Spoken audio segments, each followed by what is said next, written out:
Hi there, welcome to this week's Mastery Monday. Did you know that the end of your catch can determine how well you're going to recover your arm? I'm going to have a look at this swim. I'm going to start off by looking at her left arm recovery. So at the beginning of her arm recovery on the left, you can see here on the video below, which is the end of her catch. So she's finishing her left catch there, and that's now the beginning of her left arm recovery. And you can see how she just did that little flick, and it's almost like she's flicking water up over her hip. And that flick and that direction of that water moving there is also sending her elbow up towards the sky. And what that's doing is it's taking the shoulder joint behind the frontal plane.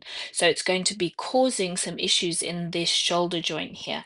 What it also does is it causes the joint to get stuck. And you'll see as she brings the arm forward, she has to sort of do a rotational movement, for want of not getting too technical, a rotational movement to clear the joint in order to move forwards. And that is directly related to the end of her catch.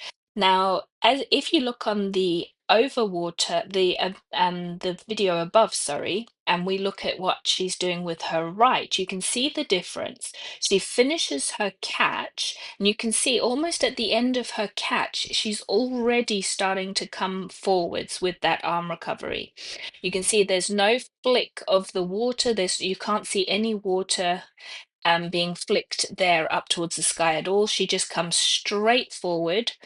The whole arm moves forward as one unit. It's much more fluid, and there's no twisting of that arm.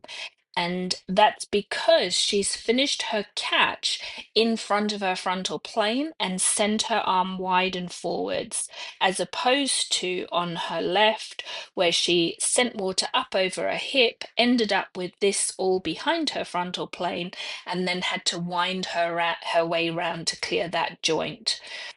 So next time you're in the pool, consider where you're finishing your catch and how that's impacting your arm recovery. If you've got any questions, put them in the comments below. Thank you.